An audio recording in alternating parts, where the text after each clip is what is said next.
All right, so today is all about turning online leads into clients. And the goals of today are really to try and establish kind of a mindset and a framework that you can start to use to approach any online leads to help get a higher percentage of qualified leads and ultimately a higher percentage of business. Now, this presentation will be catered towards real estate agents specifically. However, the principles here should work for just about any type of an industry or business that's generating a high volume of online leads that needs to quickly be able to identify the good ones and then ultimately convert them. And so hopefully the principles work regardless of the industry you're in. Now, in order to turn online leads into clients, in order to succeed, you must have three things. The first one is you must have a system or a team in place. If you plan on running this at scale, you need to have a team in place. If you plan on, as an agent, taking in maybe a couple dozen leads a month or maybe even a week and running it not quite at scale, you can probably get away with a system, but you must have either a system or a team in place, or else you will absolutely fail. And I will walk you through today what a system or a team can look like. The second thing you must have is the right mindset. It is extremely important to understand that most of these leads will be junk leads. However, that doesn't mean that every lead is a junk lead. I like to equate this to kind of anybody who sits down at a roulette table, right? There's 36 numbers plus 2 greens. You have a 1 in 38 chance of it landing on your number. Yet I have never seen somebody who puts a chip on a number and expects that that ball is not gonna land on their number when that wheel comes to a rest, right?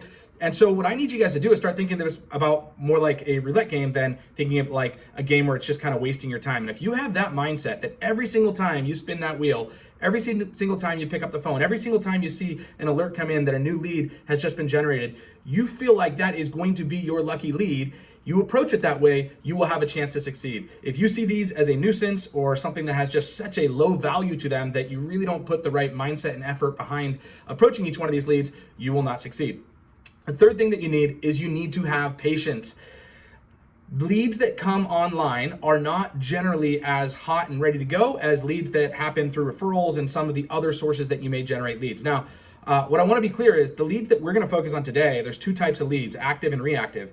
We're going to focus a lot on reactive leads today, which require even more patience because we're talking like 6, 12, sometimes 18 months of a life cycle. The goal here is that we think of this a little bit more like a conveyor belt than an immediate reward, right? That we think of that if we have a 100-yard or a 200-yard long conveyor belt, we put a package on now, it may be 30 seconds, 60 seconds, 90 seconds before that package falls off. But if every second we're putting on a new package, by the time we get to the end of that conveyor belt, by the time that first package reaches the end of the conveyor belt, you have new packages falling off every single second. And so I need you to approach it that way. Don't expect that every lead that comes in is gonna say, hey, I'm ready to meet, I'm ready to list, I'm ready to buy, and I wanna do it with you, and let's do it tomorrow, right? So have patience, approach it that way. If you have these 3 things, a system or a team in place, the right mindset and patience, you can succeed in online lead conversion. Now let's move forward from here. So there's 2 types of online leads. I touched on this briefly. The first one is going to be active leads. These are going to be, think of people who are reaching out or searching out a real estate agent. These could be a referral, maybe a conversation that somebody had that they're thinking of buying and somebody says, hey, you got to talk to my friend who's an agent. Maybe these come from Google where they're actually opening up Google and searching for top real estate agents in my area. Maybe this comes from Zillow where they're searching for homes and you're signed up to receive Zillow leads. And so all of a sudden they contact you from a Zillow lead. These are people who are actively searching for homes. Now the benefits of these is that there are much more immediate opportunities, right? When they're actively searching, it means they're probably closer to that actually turning into a transaction as a buyer or a seller. They also tend to be a little bit warmer. If they've reached out to you or there's some sort of a warm connection because they're actively searching, you're not just knocking on their door cold, then you have a little bit better opportunity. These tend to be a little bit warmer leads. The difficulty or the challenges with these are that they are highly competitive, right? So at the point that they start to enter what we'll call, as a sports analogy, we'll call the red zone, right? Which is kind of that final 20 yards before you get a touchdown. All of a sudden the heat gets ratcheted up and everybody wants that lead. If you start to think about leads when they're on the other side of the 50-yard line, when they're just kind of warming up, they tend to be a lot less competitive. So when those leads reach the red zone, they're now active leads, they also tend to be a lot more expensive because the competition has been ramped up. So that's what we can start to expect with active leads. When we talk about reactive leads, these are the leads that we're gonna be focusing more on today, although these systems will work for both active and reactive leads. But I just want you to understand that these are gonna be a little bit lower quality. These are gonna be generally a much longer, we'll call sales cycle or life cycle to actually turn them into a potential client or into an actual client, I should say. Generally, we're thinking like 6 months or longer out. Remember, they're not even across the midfield point. We are finding them on Facebook. They went on there to find out if their grandkids are doing okay or to read the news or whatever you do use Facebook for or Instagram for, they've gone on there for those reasons. And all of a sudden we flashed them a home. And the home was interesting enough that they said, you know, I'd like to learn a little bit more about it. I'd love to, I'm interested in homes in my area. Homes tend to be very clickbaity. And so we get a lot of people who aren't actively looking to buy a home that will click on our listings. And so because of that, the life cycle tends to be a lot longer. So expect a minimum of 6 months and probably up to 18 months or sometimes even longer, but we'll figure out ways that we can not have to expend a whole bunch of time and energy to convert those leads by starting them when they're on, not even on the scoring zone side of the field, and being able to work that for when they do move into the red zone, that we are their go-to resource. These tend to be mostly cold or bogus leads. Again, especially if we force registration, if we say, if you want to see the listing, you've got to enter your information. A lot of times this is bogus information, or when we call them, they say, I'm not interested, I just wanted to see the home. So these tend to be much colder and oftentimes bogus information. Don't let that disturb you. But what they do come with is first interaction opportunities. There's studies that show that I think it's something like 72% of buyers work with the first agent that they meet with, right? Which means if we have that first interaction, if we catch them when they're still on the other side of the field, right? When they're not really actively looking to buy yet, there's a lot less competition for them, and we have the ability to start to have that first interaction and turn them into almost a surefire client whenever they do reach that part of their life and their buying cycle. They also tend to be very easy and cheap to generate. Because there's not a lot of competition, they tend to be a lot cheaper. And so we're gonna deal a lot today with reactive leads. But before we move into that, I wanna kind of walk you through basically a 5-step process. And this is what you can expect every time you walk through an online lead. This is the 5-step process. So we're gonna start by capturing leads. I'm not gonna focus a whole bunch of time today on how we're gonna capture leads. I'll spend a little bit of time on kind of Facebook and Instagram ads. I'm not gonna show you how to do it or anything like that. That's an entire class to itself, and there's a ton of information online. But just understand that you will want a system to be able to capture leads in order for lead conversion or the rest of this to make sense, right? And so the more leads we can generate, the more at scale, the more we'll require an actual team and more developed systems and processes, which I'll show you the blueprint for today. After we capture the leads, we need to engage the leads, right? So we've got that information. That's just a flat name and a number at this point, right? We haven't actually had any real interaction with them. And so we work through an engage phase to reach out to them and try and engage them to actually work it into a two-way conversation, so they're actually replying back in one way or another. Once we engage them, we get them to actually reply or respond to something that we've done in that engage phase, we start to work towards qualifying or disqualifying that lead. And disqualifying is just as beneficial as qualifying, especially when we're doing this at scale. So don't get discouraged by the number of leads that we're disqualifying and the small number of leads that we're actually qualifying. That's okay. It makes it much more manageable, and we can do it at much larger scale. From there, we want to move to nurture. And this nurture phase can sometimes be 1 day, sometimes it can be 1 year, sometimes it can be almost forever. But the nurture phase is where a lot of kind of passive interaction takes place. It's a time where we're working on building brand recognition, and we're working on building trust, and we're working on just creating availability so that we can be in the right place at the right time. We'll talk about some ways that we can nurture leads. And then we move into convert. So once they start to get into the red zone, now it's our time. We've made ourselves available. We walk through all those other steps, and now we can start to convert. And that's what you guys are great at, is once you have those interactions and opportunities with leads that are ready to buy or ready to sell, you guys are great at converting. I'm going to help you do all the work and put the blueprint in place to get to that position, so you have a lot of those conversion opportunities. So let's start with the first, and we'll take these one step at a time, and I'll kind of explain each one of these steps. So the way that we can capture, and I told you we'll spend a little bit of time on Facebook ads and Instagram ads. These are two ways that we can really generate at scale. There's so many people on Facebook and Instagram. They're such visual mediums. Listings tend to be such visual things that we can just use our listings to generate a lot of leads. And so Facebook ads and Instagram ads tend to be a really, really cool way that we can do this. I want to walk you through kind of the anatomy of what a great ad looks like. And so this is one of my ads. I've split tested a ton of things, and here's what I've found that works best, right? So we're going to start with a great profile photo or logo. This needs to clearly identify who they're clicking through to, who's providing the ad, and it should create some sort of branding. Once we establish this profile photo and this name, we want to make sure it's consistent through everything that we're doing, through landing pages, through emails, through text, that we have that same branding consistency through all of our messaging. But it all starts with your profile photo and the title of who's actually providing the ad. We then want to provide a compelling yet incomplete main text. And incomplete is probably the more important part here, right? So what I found is that if we give them the fact that it's a new listing, kind of pries their interest, they feel like they're getting in on something early. We give them a little bit of information, like the bedrooms and the bath.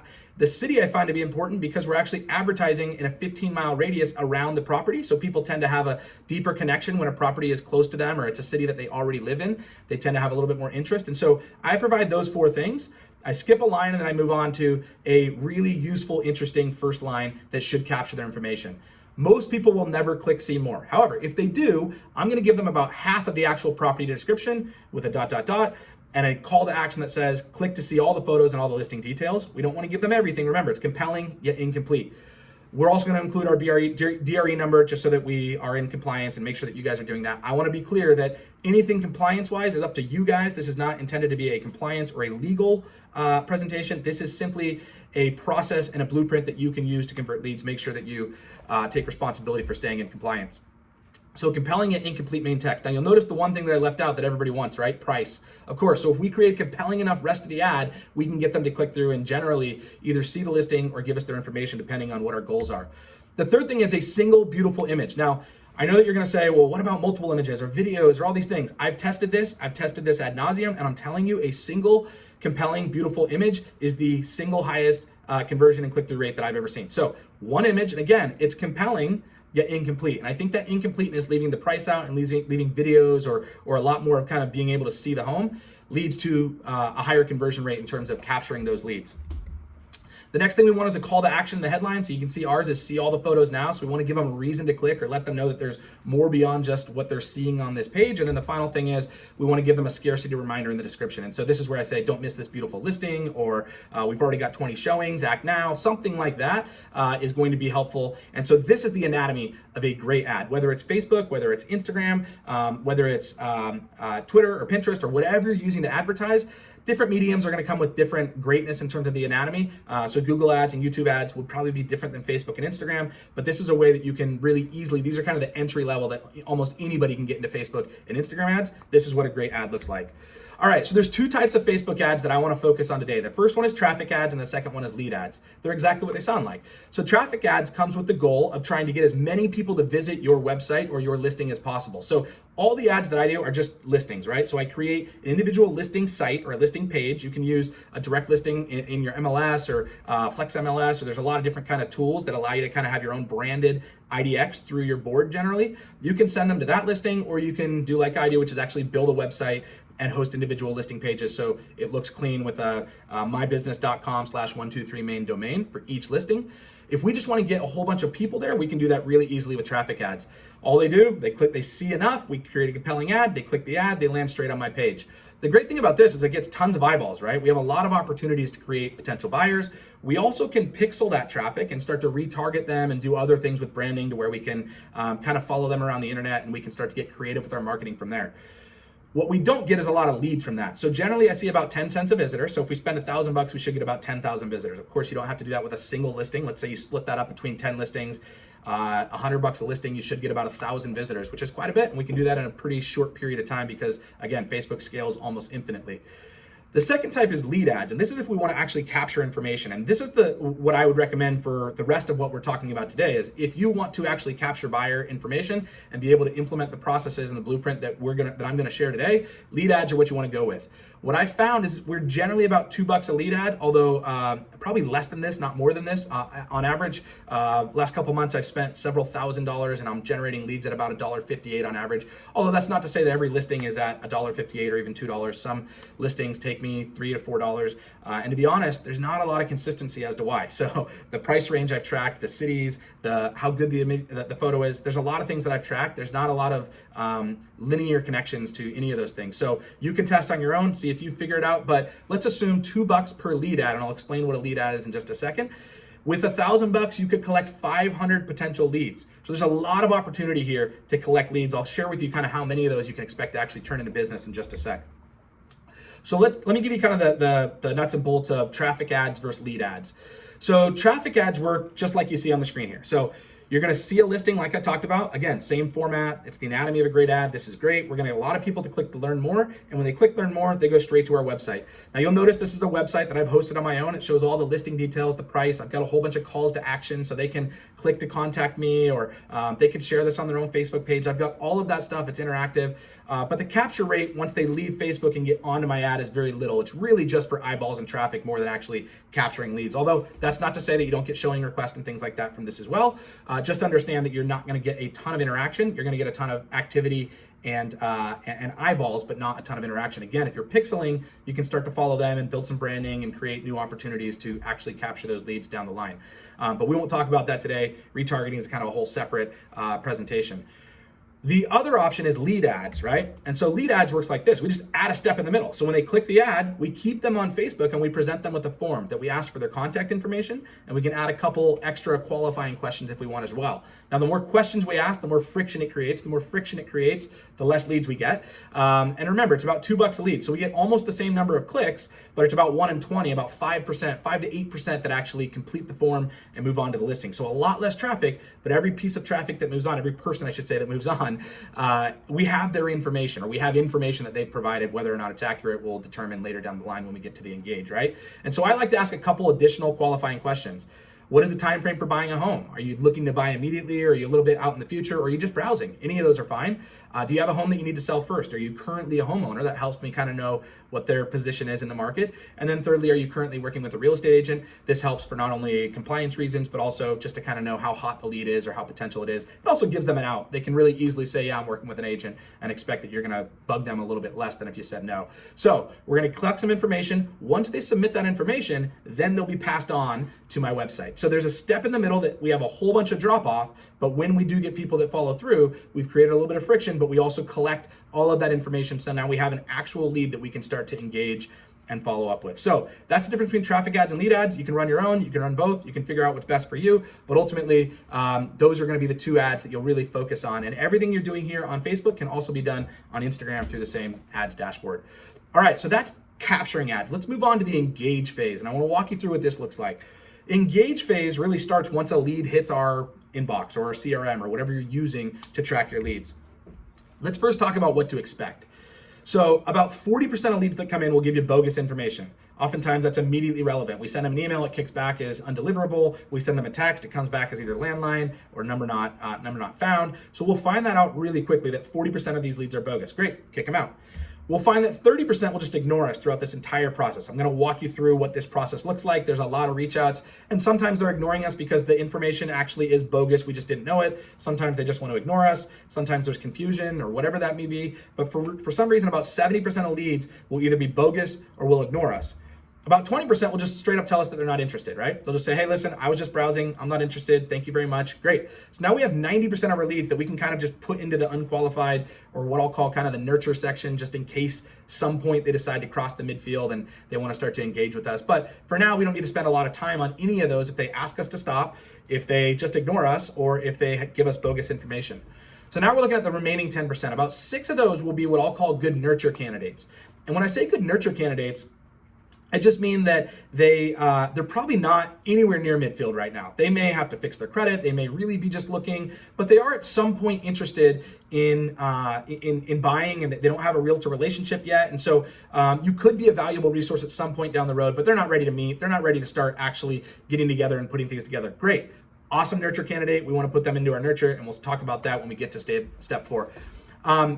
The last percentage here is about 4% of leads are what I would call quality leads. These are people who are ready to meet at some point or ready to set a secondary kind of reach out. So they may not be ready today, but they say, hey, contact me in 2 months. I think I'll be ready then. I need to talk to my wife. I need to fix my credit. I need to, we're moving from here to there, whatever it may be. I have a lease that isn't up until the end of the year. So all of these things could be really good candidates. I would call anybody who's ready to meet or who says that you can schedule an additional follow-up, that they would be a quality candidate that you can start to connect with. So about 4%. Now, 4% doesn't mean you're going to turn 4% into deals. It just means that 4% are quality, and now it's up to us to work the right programs and consistency to qualify, to nurture, and then ultimately convert those leads. All right, so how are we going to engage with purpose? There's really 4 kind of tips that I can give you. I'll walk you through each one of these. The first is to use multiple mediums when we're reaching out and trying to engage. The second is make 10 attempts to contact each lead within the first 7 days, and I'll walk you through what that schedule can look like. The third is you need to build automated systems, right? If we're trying to reach out to, let's say, a couple hundred leads every single week, and we're trying to do that 10 times in the first 7 days, that's a ton of contact. We need to be able to automate those systems so that we have technology working for us. We're going to use a little bit of we're going to use a lot of high tech and a little high touch, right? We'll have a touch, a kind of a feel on there, or a personal touch eventually, but we want to use a lot of tech to do a lot of the heavy lifting. And the last is, again, just be patient. I'll say this a ton throughout this presentation. Just because they didn't pick up the phone, as soon as you started to engage and say, I'm ready to meet, I'm ready to buy, and I'm ready to sell, and by the way, I'm looking at 3 million plus, when can you come to my house to sign the deal? That's not going to happen. Just be patient, understand there's a lot of juice in each of these, that the juice is worth the squeeze if you just understand that it doesn't come out immediately, right? All right, so use multiple mediums. Curator took a survey, they surveyed 200 agents and that were following up with online leads. And this is what they found, that agents who relied exclusively on email converted about 0.25% of leads, pretty bad. Okay, agents who relied exclusively on calling converted about 5 times more, but still pretty poor, 1.27% of the leads.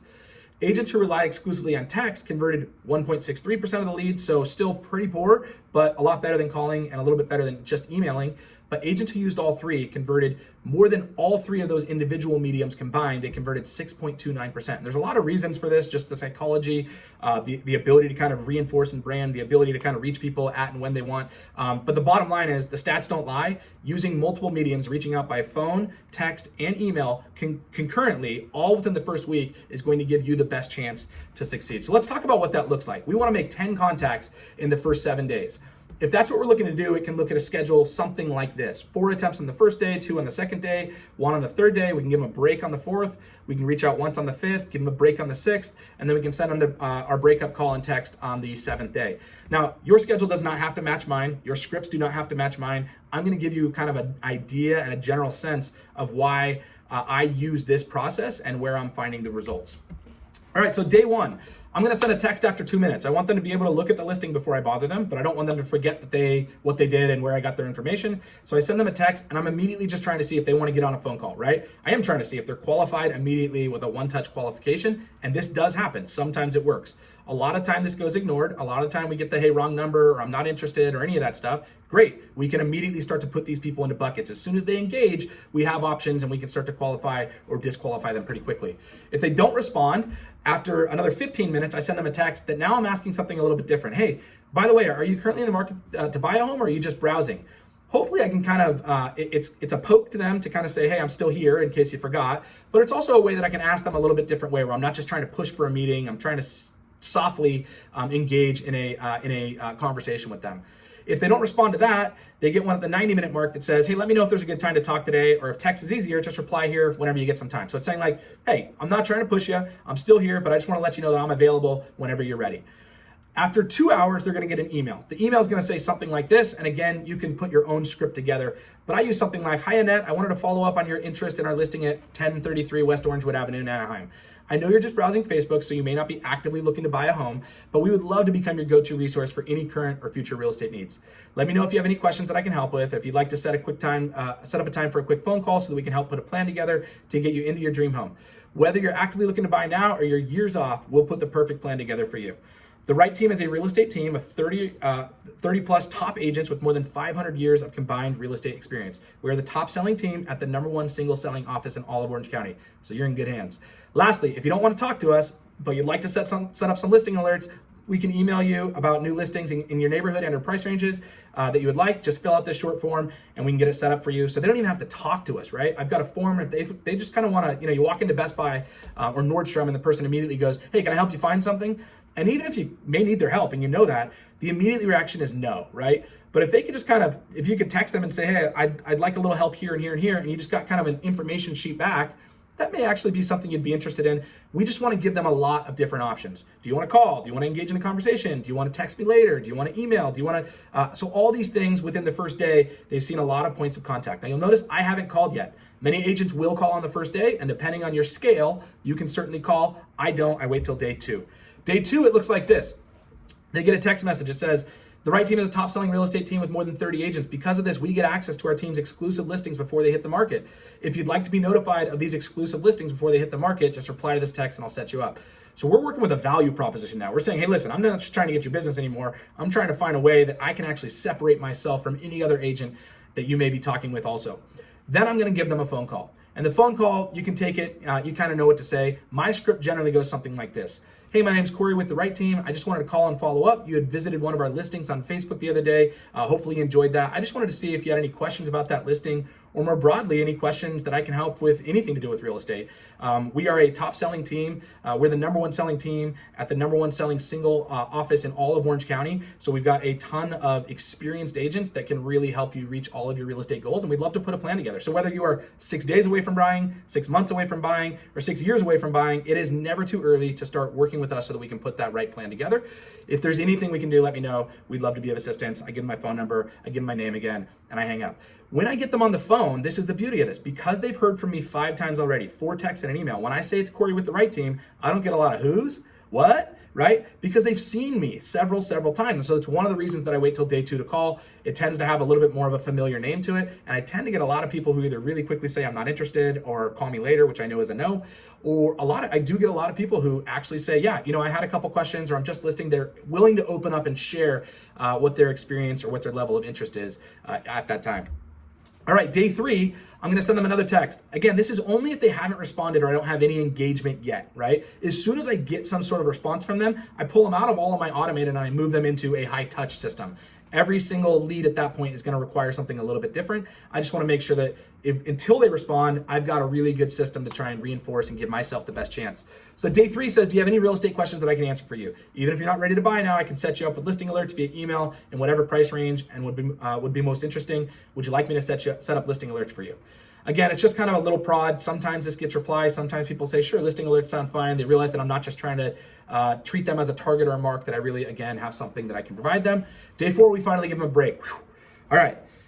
Day 5, we move back to actually engaging. And so day 5, we're gonna send out an email, and this needs to be a value proposition email. Again, it needs to start to build trust and give them a reason to want to engage with you. If they've gone this many interactions without saying yes, they're either really busy or they're really skeptical, right? And so we wanna use a value proposition email. This can be links to blogs that you've written. You can do a personalized video message. I say personalized because maybe you do one for each listing. And so, if 50 leads come in or 100 leads come in on the individual listing, you can have a video that says, hey, I noticed that you, we're now at day 5. So, hey, I know that about 5 days ago or earlier this week, you had reached out and looked at my listing on 123 Main. Hopefully you love that property. We've got a lot of interest and activity on that, but I also have a lot of other listings that I'd be happy to show you. So let me know if there's anything I can do to help, right? So it's personalized because it references a time frame and it references a property address that was specific to their situation, but we didn't have to say hi, John, in it. So you can kind of use automated or batch personalization for a lot of what you're doing.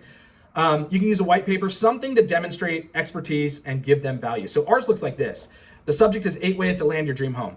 Hi, Annette. Finding and buying your dream home is one of the most rewarding experiences you can have.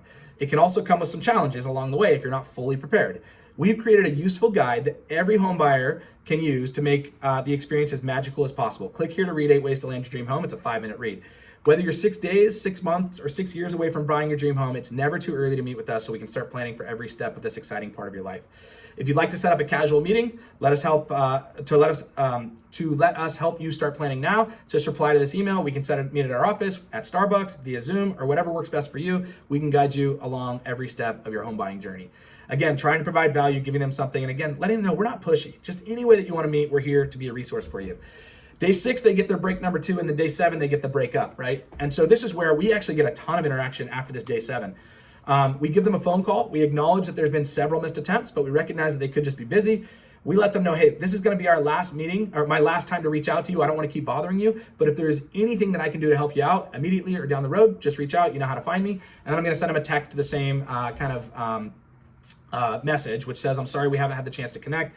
I don't wanna keep bothering you, so I'll leave the ball in your court from here. If there's anything I can do to help, don't hesitate to reach out. And so again, that breakup, that's 10 communications in the first 7 days. And those breakup emails, the text and call that are kind of, hey, it's yours now, tend to get a ton of response as well. Each one has a different purpose. It's very calculated. And again, you don't have to use that same schedule. You can call on day 1, you can do whatever you want. I found that works best for me. Couple tips. You're definitely gonna wanna scatter the times that your text, emails, and calls go out. People have schedules. So if you send everything at 8 a.m. on a weekday, they may be in a meeting every weekday at 8 a.m., right? Or taking their kids to school or doing something like that. So I always scatter my texts. So the first text will go out at, on like the day 2 text will go out at noon, the day 4 texts will go out at a different. Will go out at 2. The earlier texts go out at 10 in the morning. Whatever it is, I have them go out at different times throughout the day. The other thing is for after hours leads, right? What do we do with those? We do want to send the initial text. And then we want to take any other text that we schedule. Remember, they generally get 3 texts in the first day. So text 2 and 3 would be deferred until the next morning. So I can set rules in my system that allow me to say, hey, send text 1 immediately, 24/7. And then text 2 and 3, we would only send if it's between, I usually set between 9 a.m. and 6 p.m. So if a lead comes in after 6 p.m., they're going to get the first one, but it's going to be 9 a.m. the next day till they get text 2, and then about 10:30 before they get text 3. I will send the email though. Email is a much more passive, less invasive way. So text 1 and email 1 always go out. Everything else takes place during business hours. And I treat weekends just like weekdays though. So in fact, I like to have at least one interaction that goes out to them on the weekend. It gives me the opportunity to, again, people have schedules. If Monday through Friday they're packed, but the weekend they get a little bit of time to relax and kind of take care of some of their projects, we could fall right in their wheelhouse. And so that's what my schedule looks like. Yours does not have to look like that. But if you're going to do this, you have to automate. There's no way you can be reaching out 10 times to every single lead. And so here's some of the tools that I like to use. So text automation can be done through tools like Zapier, Twilio, Simple Texting. There's a lot of these out there. Simple Texting is the one that I prefer. I'll show you what it looks like in just a second and why I prefer it. Twilio is probably the largest kind of text company, text tech. If you can, SMS messaging tech that enterprises use all over the place. It's massively and infinitely scalable and customizable. You can use developers to get in there, or you can do it pretty simply with yourself. And then Zapier, if you're not familiar with Zapier, every agent and any person who's interested in something like this should get familiar with Zapier. It just allows you to have any 2 basically online systems or technologies talk to each other. So every time I get a new lead, add a row to a Google Sheet. Every time a new row gets added to a Google Sheet, send them a text. Every time a new row gets added to a Google Sheet, load it into my CRM. And so all these things can start to take place automatically and can start to trigger different events. So Zapier is a really important thing. The other thing is we can use keyboard shortcuts on your phone. And this is if you want to maybe generate, not at scale, but you want to bring in some, every time you get a listing, you want to spend $100. Hopefully you get 50 leads from that at $2 a lead. So it's not worth building an entire system through Twilio or Simple Texting, but you want to have ways that you can really easily automate this. Text automation and or what's called text automation, but keyboard shortcuts are really going to help. I'll show you exactly what this looks like. So I've created a quick video for you here that I'll kind of walk you through. Keyboard shortcuts are a really useful tool when you're doing lead generation because it allows you to type messages that you type frequently because you're sending them to a whole bunch of leads and use just a couple keystrokes to do it. So you start by opening up your Messages app and then just type in the message that you want to use as a shortcut. From there, we're just going to highlight all this text and we are going to copy it. We're then going to move over into our settings. And in settings, we're going to go to General, and then you're going to scroll down to Keyboard. And then at the top, you'll see Text Replacements. At the very top right, you'll see a plus where we can add more text replacements. So we start by typing out the phrase. So if we've already copied it, we can just paste it right in there. And then we're going to choose what we want the shortcut to be to activate that shortcut or that text replacement. For here, we'll go 1, 2, 3 just to make it easy. We'll save this. And then if we go back into our messages and we actually just delete this, and then we type in 1, 2, 3, and we hit space, it automatically pulls up that message. So this is really useful. You can type in a whole bunch of default responses that you type to different leads as they're coming in. I also use this for addresses, email addresses, business names, things that I type in frequently. It saves me a whole bunch of time. Text replacement will be a huge key to saving you time when you're doing lead generation. All right, cool. So everything that you use, I mean, you don't need to just have one for the first text. You can have one for if they say no, then you ask for listing alerts. You can have one if they say yes, then you ask for a good time to meet. You can have your daily. So you send one every morning. You just log in and look at your leads, and you said either text 1, 2, 3, or 4, depending on what day they're on. So again, you can make this really, really easy. You can batch these texts, send them out, and just create more of a manual system, but done using keyboard shortcuts to save you a whole bunch of time. The system that I use is called Simple Texting. And this, you can see right here in the autoresponders in the middle, literally has all of my scheduling that I just walked you through, right? So text number 1 sends immediately, text number 2 delays 17 minutes, text number 3 delays 105 minutes, 4 1 day, 2 2 days, and text number 6 delays 6 days. And each one of these allows me to set different rules. So you notice the schedule on this is between 8 a.m. and 7 p.m. Every single day. And so you can just kind of find, you can actually start to figure out what you can really just build an automated system. Now, as soon as a lead engages with me, I just go and kick them out and remove them from any future autoresponders. I move them into a different group that doesn't receive any autoresponding text. So this is a really cool system. And then it makes it really easy to manage a whole bunch of leads as well. So as these leads come in, I just have a kind of a sliding column on the left that has all of my different conversations. I have a column in the middle that shows my active conversation, and then to the right I have all the contact information. Again, I can leave notes, I can close conversations when they're done, I can snooze them. So this makes it really easy for me to manage a whole bunch of conversations at once, but do it where I'm only communicating with the people who have engaged with me and the point that they've reached some sort of level of interest. So that's for text. For email automation, again, you can use tools like Zapier, so you can load it into every time a new lead is generated in Facebook, you can have it automatically send a email through Gmail, something like that. You can use MailChimp, where you can add them to subscriber list. You can use probably CRMs. I know LionDesk is a great one that works for realtors, where they actually can do, I believe, both text and email automations. And then you'll notice that I used online surveys in one of my emails. This is a great way that you can, again, start to automate a lot of these things. If I ever get into that engage phase and we start to move into qualification, where I need to ask, what's your price range? What are your areas? How many bedrooms and bath? What's your time frame for buying? All these things. I lose them if I try and do that all by text. It's almost impossible to do that to where where you have their attention for 10 minutes to keep going back and forth. And so I just send them a link and say, hey, when you get 3 minutes, just fill out this form. That information comes to me in a batch, and I can then go in and set up listing alerts. So start to think of forms and ways that you can really efficiently use your schedule. And then phone call automation, it's really difficult. You really want to be a real person. There are tools that will allow you to automate phone calls, so you can either skip straight to voicemail, or you can have systems that will like call a whole bunch of numbers at once, and if anybody answers, then it calls you back so you know to pick up the phone. But I would highly recommend just do the calls and either get a team if you're generating enough leads, somebody who's responsible for this, or just batch them and do them yourself. It should only be, if you're just generating 50 leads on a listing, we can throw 40% of those out because they're it's the wrong information, bogus information. We throw 20% out that have asked for us to stop. And now we're just looking at about 40% of the leads that we're following up with. That's 20 leads out of 50. It's something that you can do pretty easily. And if those trickle in over a couple days, really not that difficult. And just batch those phone calls. I find that between 10 a.m. and 2 p.m. works best for me. But again, you'll want to mix up those times for different phases so that you catch people on different schedules. So that's ways that you can start to automate. And again, it makes it really, really simple to manage hundreds of leads. Or if you want the ultimate automation hack, you are a single person who wants to generate a high volume of leads but doesn't want to spend any time building a system, making phone calls, just ask if they want to be contacted in the form when you actually collect their information, right? So I just added a question here that says, what's your time frame for buying? Do you have a house to sell first? And I just said, would you like one of our agents to contact you? And if they say yes, great, that comes to me and I immediately reach out. If they say no, then I just kick it to a junk folder. I never even see that lead, or you can put them on a nurture campaign or your email list or whatever you want to do. But ultimately, you're only making any effort towards the people who ask that they want to be contacted. Now, some of these people you'll still find difficulty reaching. You run through some of the same challenges. They may have put in bogus information by accident. Understand that I want to be contacted doesn't mean that they're automatically a qualified lead, but it means that you don't have to waste your time on anybody that you know is automatically not going to be qualified from the beginning.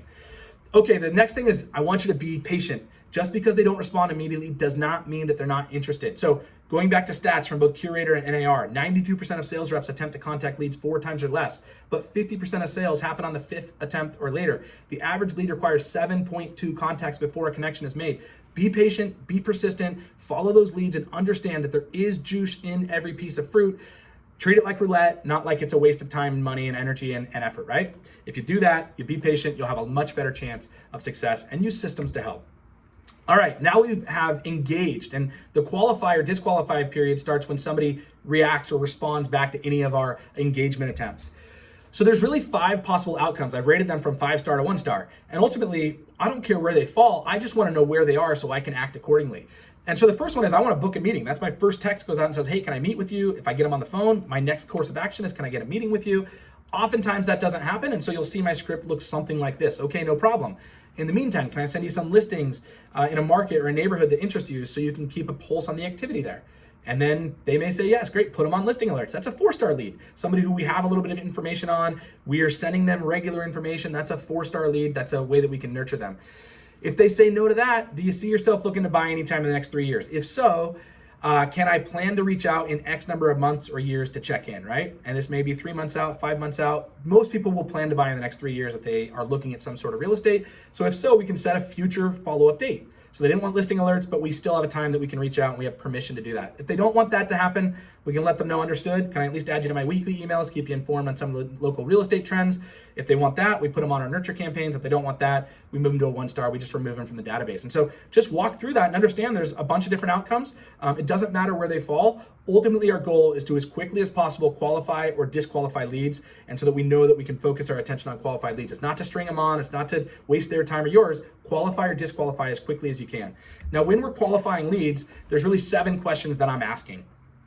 I want to know if they're working with any other agents. I want to know what cities or neighborhoods they're interested in. I want to know what amenities, bedrooms, bathrooms that they're most interested in. What price range are they looking to stay around? If they found a dream home, when would they be ready to move? So what kind of their time frame tolerance for buying is? Are they pre-approved for a loan yet? And when are they ready to meet? Now, I do a lot of pre-qualification for team members that I actually send leads out to. I'm not following up and transacting with any of these leads. So when would you like to meet is my last question. But heck, if you're an agent that's following up with your own leads, just ask that first and you can get all of that information when you actually meet. Ultimately, a meeting is going to be far better than a Zoom or a phone call. And again, I always try and move these questions off of text. If they only want to text, I send them a link to a survey and have them fill that stuff out. If they're not willing to go through the survey, they're probably not a real motivated or qualified lead anyways. I can kind of kick them into one of the lower buckets. All right, let's move on to nurture. So when it comes to nurturing, we're really trying to do 3 things. We want to build trust, we want to build brand awareness, and we want to build availability. These are the 3 things that we're looking for, and here's how we're going to accomplish that. Number 1, use email drip campaigns. So if you have 10 people on your list or 100 people on your social farm, you're probably not doing weekly emails or newsletters. It's just not worth it, right? But if you're generating 100 new leads every single week, then it makes a lot of sense to invest a little bit of time into either a company who's building a newsletter for you, or even investing in one on your own, right? And so, or using your team to build a newsletter for you weekly. And it gives you the option or the opportunity now to stay in front of that contact in a way that's not pushy, that's a way that's just reminding them. It's, again, building trust, building brand awareness, and creating availability so whenever the time is right, they know how to find you. You can use hot homes, market updates, blogs or video content, whatever it is. Everybody's receiving the same thing on the same day for people who are on your email drip campaigns. You're also going to want to schedule time-based check-ins to re-qualify leads. So if somebody went on listing alerts 3 months ago, you want to make sure that you have a check-in set up to reach out by either phone or email or text, but specifically to reference that action to say, hey, it's been 3 months since we got you set up on listing alerts. I wanted to see how things are looking. Did you want to schedule a meeting now? And we can start to re-qualify those leads on a time-based schedule. Now, you can decide your schedule based on your availability, the amount of energy and effort that you have to put towards this. But ultimately, you're going to want to contact each lead that was at least a 3-star lead, at least twice a year, and potentially as many as 12 times a year. So maybe a text every month, or an email once a month, a text every other month, and a phone call twice a year. You can figure out what that looks like, but make sure that if you have a 3-star, a 4-star, or a 5-star lead, that you're checking in with them regularly to re-qualify them and see where they are in that process. And then last, you can use retargeting ads. And again, if you're pixeling people on your site, you can then start to show them ads all over the internet. They can be on NewYorkTimes.com and see your individual team or agent face. And this just makes you look way bigger than you actually are. And it's not that expensive or cheap to do. It's pretty easy to set up. And so retargeting is a way that you can, again, build that trust, build that awareness, and ultimately availability. We just need to be in the right place at the right time. All right, step 5 is going to be convert. And so this is where now we've got somebody who we've nurtured. They're moving into the red zone. They're getting to the 20-yard line. We just need to push it into the end zone. And this is where you guys take over. I'm not going to teach you on how to convert leads. You guys know how to do that better than me. But I do want to give you 3 tips that I will tell you will significantly improve your chances. Number 1, you must have a real value proposition and be able to articulate it well. You'll notice in all my scripts, whether it was phone, email, or text, there was a couple things that I kept talking about, right? We have a team of 30 plus agents, which gives us exclusive access to listings that before they hit the market, that we have the number 1 selling team at the number 1 selling individual office in our single office in all of Orange County, which means we have a ton of expertise. I've been consistent with my value proposition and my branding, and we know how to articulate that really well. You must be able to do that in order to convert. The second thing is you must invest in your online presence. If they found you online, they will probably research you online. No matter how great your newsletter is, how much they start to trust you, and you have that brand awareness, before they ever pick up the phone to call you, I promise they're gonna look at your online reviews, they're gonna look at your social media, they're gonna look at your website, and immediately those will probably either qualify or disqualify you. You have probably won the deal before they ever pick up the phone if you have a really good online presence, and you probably never knew that you lost the deal if they didn't pick up the phone because your online presence you didn't take good care of. The last thing is you just got to be in the right place at the right time. And it's why all these other steps, these scheduled check-ins, the drip campaigns, the retargeting, all of these are so important as part of the process. Make sure that you're in the right place at the right time. It will help you convert more leads. All right, so quick recap. The 5-step process to converting online leads is capture, engage, qualify or disqualify, nurture, and convert. Hopefully you guys can take this blueprint, and whether you plan on generating a dozen leads a month or a dozen leads an hour, it doesn't matter. Find the right blueprint, the right system for you, and I hope you guys enjoy. Hey, thanks guys.